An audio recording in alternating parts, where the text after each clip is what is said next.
What's up, comic and pop culture fans? This is James with Midhunter Comics, and today's episode we got a lot to talk about. By the way, it is a million degrees in here. I'm going to give you my top 10 current comic book runs going on right now. Before we do that though, I got some announcements. Firstly, I made a video early this week about a 3-part contest. Funniest person, the most interesting comment, and then randomly one of my join members was going to get a copy of the Captain Carter #1. Did I call it or did I not? Some spam account, the same exact one from my last giveaway video, has decided to spend probably an entire day going around people's YouTubes basically telling them that they won the prize. So congratulations for being the biggest loser in the world. I will be announcing it on Instagram, but also here. The winner for the most interesting comment goes to MP Scrimshaw. Jack Kirby personally killed a handful of Nazis in World War II, which was a fact he was extremely proud of. He was a staunch anti-Nazi and would get death threats from the American Nazi Party while working on Captain America. Mayor Lagarda actually called Kirby to tell him that they were doing a great job and that the city of New York would not let anything happen to them, but Kirby often would agree to meet aggressors in the lobby of the Marvel building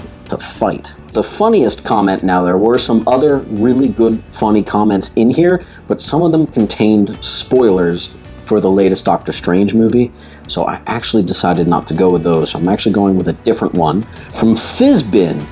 Just to save everyone from watching this video, I watched the whole thing, and this guy doesn't hunt for a single mint, let alone find any, not even a Tic Tac. Do not recommend. That's pretty funny, Fizbin. You're gonna get a copy of Captain Carter. Message me on Instagram.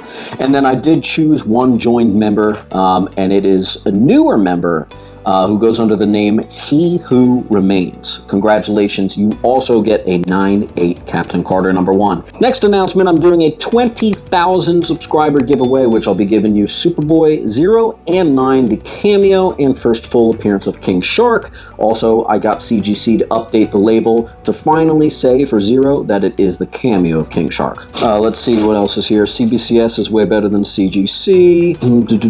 Comic news. Oh, right. Reva, the Star Wars character played by a black woman, has received a lot of unfortunate racist comments on her Instagram. I would certainly hope that that is not any of you fine members of this comic and pop culture community. Don't forget, racism is stupid. Next announcement, I don't want to give too many details away, but I will be interviewing a prominent member of the comic book community. I'm trying to keep it under wraps, so if it doesn't happen, I don't get my hopes up. But I did get a confirmation. We just got to hone down a date. I'm not going to say who it's going to be, but it's a big one on this channel. Will be happening either live or pre-recorded. I'm not sure. Also, other news, personal news, I will be designing a Vampirella cover. And to be quite honest, I'm kind of dragging my feet. I'm just nervous. I really want to make sure it's right, that it's good. It's going to be my first official cover. I mean, I haven't done art in like a few years, so I'm a little nervous. Within the next year or so, I'll be designing a Vampirella cover for Dynamite Comics. Is that not crazy or what? Pretty daunting. You know, you're making your art subject to a lot of criticism. So I want to do a good one. I don't want to disappoint. Oh, last announcement before we dive in. I wanted to do a quick plug for Lee, my buddy from KKL_comics, his Instagram. He approached me a few months ago and he said, hey man, I got into pressing and wanted to know if you wanted to send me a couple books as a trial run. Well, I sent my copies of Ghost Rider 31, and any presser knows those polybag bends are pretty rough. You have to do it a few passes. You can't just do one quick clean press. You gotta really sit with those books. Lee did an amazing job, so I just wanted to show everybody this is an example of a great presser. I use a few ongoing third-party pressers. He did an amazing job, and I will be sending those out to CBCS. Alright, let's get to the video, shall we? By the way, don't forget to like and subscribe down below. We will be doing more giveaways in the future randomly. I'll hit you with it when you least expect it.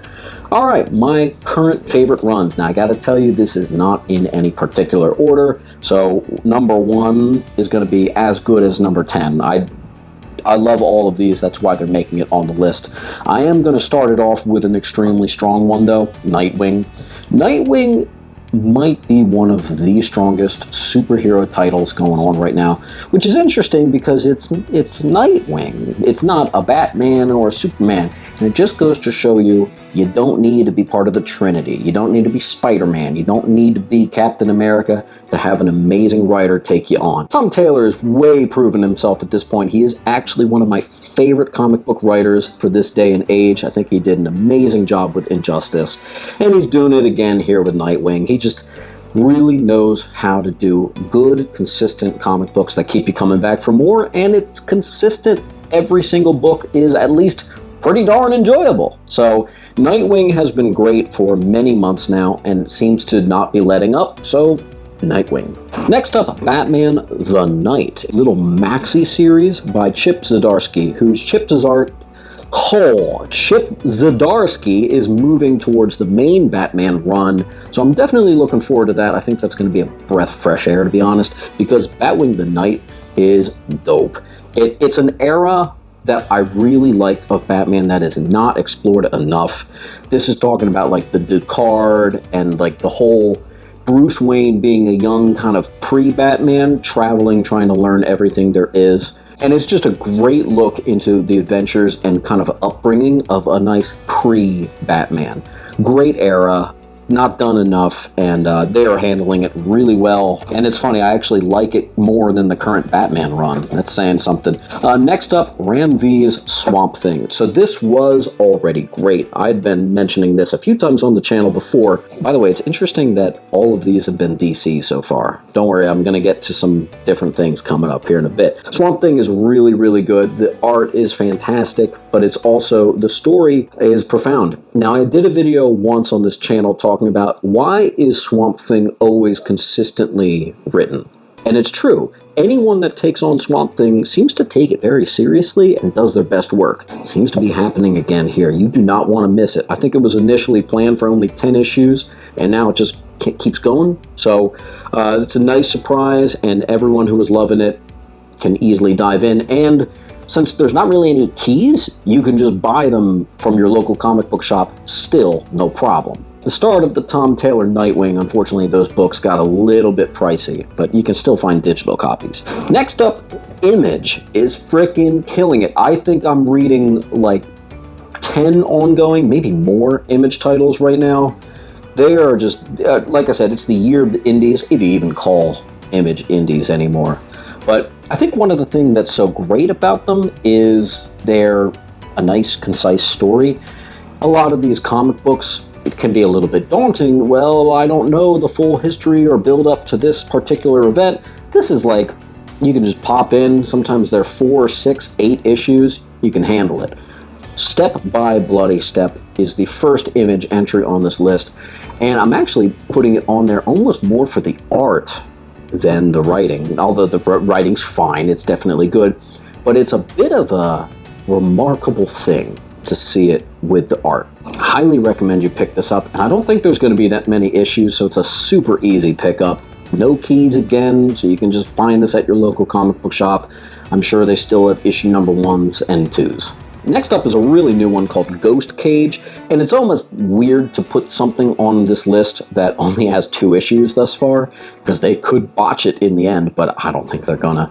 This is the perfect amount of weird that I needed in my life. It kind of reminds me of like a Scott Pilgrim's take on Dante's Inferno. I know that's going to make no sense. Just read a comic, you'll see what I'm talking about. If you want something really out there, Ghost Cage. Next up, Little Monsters. I haven't heard anybody talking about this book, and I think that's a mistake. To kind of explain it is almost a spoiler.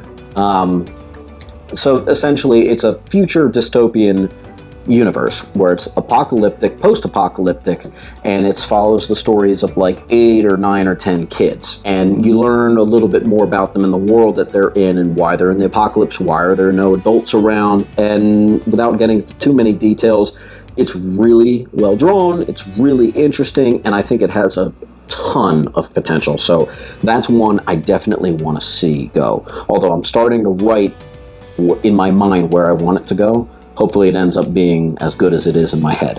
Next up, finally a Marvel entry. I'm really digging the Carnage run right now. And initially I was intimidated because I haven't been up to date on Carnage at all. There's this weird serial killer dude that really looks up to Carnage, and he's trying to kind of emulate his idol there, and Carnage kind of like brings him along. I don't know, it's a different oddball take on the weird psychotic character that I'm really digging. There's a couple cool fun twists and turns that I didn't really expect. Carnage. Same thing with Punisher. Now this one had people being like, I don't know, on issue 1. I didn't get it. I loved it from issue number 1. I thought it was super interesting to have him be part of the Hand, and I was immediately excited for more. Yeah, the new logo on the chest is not fantastic, but you can overlook that, right? Especially with issue 3 that just came out. This just really blossomed into something else. Finally, we get this whole traumatic upbringing story even prior to Frank Castle losing his family, and it's just really cool. It's nice to get some deep-rooted psychology behind him that hasn't been explored too much. So there's a big window of opportunity there, and they're definitely handling it well. Can't wait to see where that goes. Next up, we have Demons. Snyder and Capullo, man, what can go wrong? They're doing it again, this time under Dark Horse. I'm pretty sure it's Dark Horse. And it's another really good one for the little things. The story is a little bit on the basic side, but it definitely works. But it's these little things like the monsters that hide in plain sight when they finally enter monster form. They're extremely explicit. And it's kind of this funny little thing where they can't stop screaming horrible explicitives. It's really interesting, and you can tell it's by a team that really loves what they're doing. And it's another one I could totally see turning into like an Amazon show 5-10 years in the future. I would love to see this. Not too many issues out. I think there's only 3, maybe just 2. So we got to see where that one goes too. Last but not least, actually I'm going to give you some honorable mentions first. Venom Lethal Protector. I think it's a really good start. We're going to have to see where it goes. Again, another Marvel entry here. The Good Asian. Awesome. DC versus Vampires. Awesome. World's Finest. Refreshing. Beyond the White Knight, although admittedly I did stop pulling that. I think I am going to wait for the graphic novel, but I like what I've read so far. And Sabretooth. Character I don't really know too much about. I've definitely never picked up Sabretooth books in the past, but darn good read. And finally, number 10, again, these are in no particular order, Nice House on the Lake. A friend actually turned me on to this book. I was very late to the party, and wow, I am glad that I did. As I said already, it seems to be an era of indie titles. It seems to be an era of more indie books because, again, they're just one-shot stories you can kind of fly into and just immerse yourself. This one's another one of them, but it's also with DC's big bucks, so you know it's going to be high budget, well done, good writing team and everything, and it is. So my favorites right now are Nightwing, Batman the Knight, Swamp Thing, Step by Bloody Step, Ghost Cage, Little Monsters, Carnage, Punisher, We Have Demons, and Nice House on the Lake are my favorites going on right now. Let me know if you guys want me to do like a weekly comic review. I've always held off because there's a lot of other channels that do it, and I kind of like to be a little different, but I would like to talk about the weekly comics, especially now that I've been doing so much reading. Comics right now are pretty darn good. So let me know if that's something you'd be interested. Let me know. Maybe I'd do like a Wednesday night or Thursday night live video, whatever. Also, guys, I've gotten this question quite a little bit here. James, why do you still have your statues? They are hard to sell for 2 reasons. I love them, and they're legitimately hard to sell. And then B, they're kind of actually legitimately hard to move. I have the boxes for everything here, literally everything you see, and this wraps around the room. Everything you see is for sale. I'm actually trying to get out of the statue game, which is weird because I have like 10 custom statues coming in the next year. There's literally one sitting downstairs.